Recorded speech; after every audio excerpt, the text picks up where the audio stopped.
Hey guys, welcome back to the channel.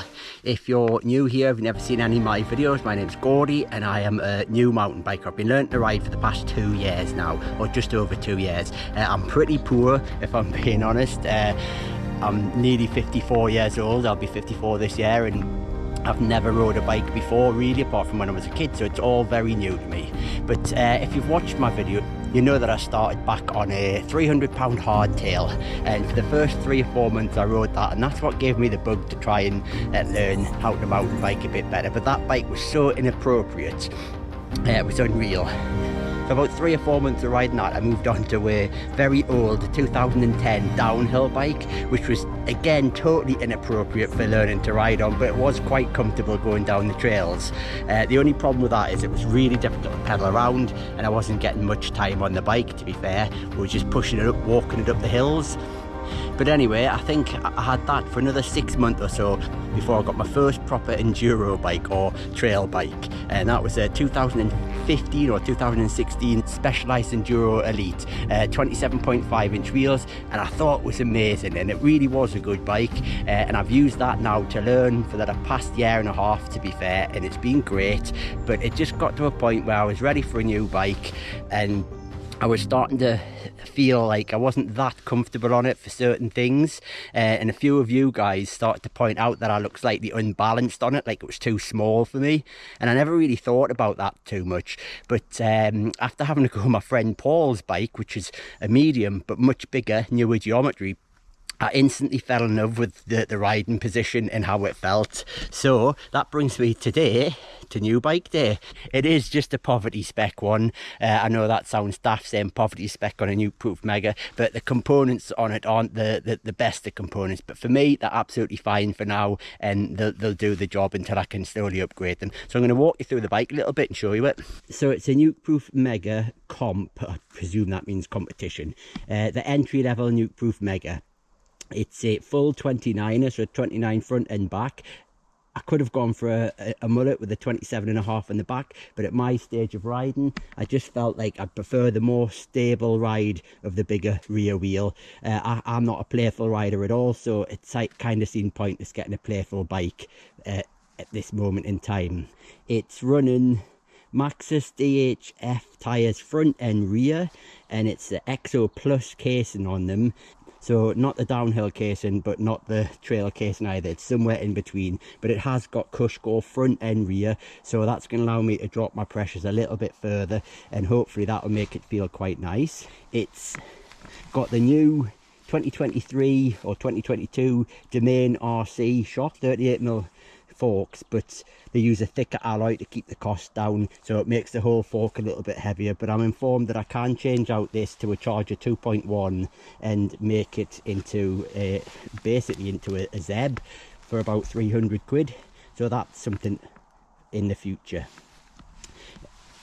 The settings on this, it's got rebound settings at the bottom and compression at the top. It hasn't got high speed or high speed on the top either. It's just the low speed compressions top and bottom, which is probably fine for me anyway.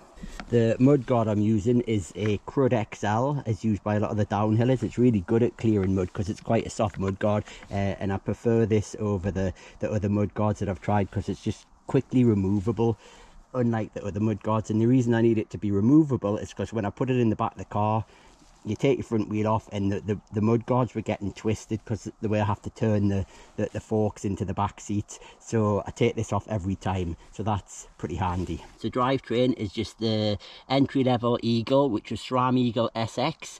That's the cranks, everything at this end and everything at that end as well, and also the switcher here. They can be upgraded at any point as I need to a slightly better, something like a GX Eagle. It's a 1150 tooth cog on the back of there, so I've also got the option to upgrade to the 1052, I think, but again, not yet. The brakes are SRAM DB8, that's a new 4-pot caliper like the entry level ones, and to be fair, I mean, I don't think they feel too much different to the SRAM Guide REs I had on my Specialized bike, but who knows, we'll see. I haven't rode it long enough to know if they're any better. The rear shock is the is a Rockstar Super Deluxe Select R, which just means rebound. That's the only adjustment. It hasn't got a lockout here, can't do the compression either.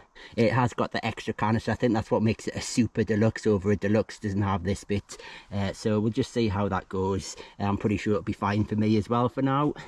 Other little extras, the cockpit, it's got the Sam Hill NukeProof grips on, which I'm not 100% sure if I like them or not. My old bike had Burtec grips on, so I might change them.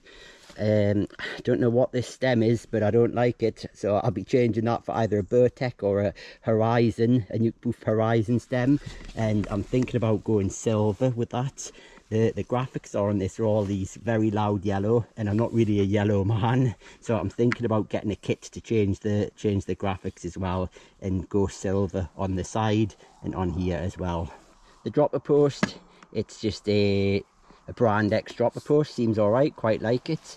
The seat, don't know what that is, a Selly Cinemaro, never heard of it. So Monza, I'm not sure if it's as comfortable as my last seat, or is that just because I'm not used to it. I'm not too keen on the dropper lever on this. It's in a slightly funny position when I'm riding. I have to twist my arm around there, whereas the Specialized dropper post was really nice. I could push it there, so I might end up changing out this as well. The NukeProofs also have the mounting points under here as well, which can mount a bag or a strap on there without having to have a strap coming over the top tube.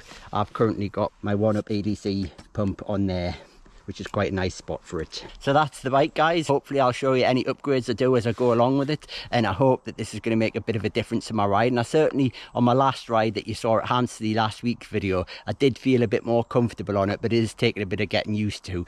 But next job on it is to get the suspension set up properly, so keep an eye out for that video. Anyway, I hope you enjoyed that, guys. Don't forget, hit subscribe, leave a comment, share the video, do whatever, and we'll see you in the next one. Cheers.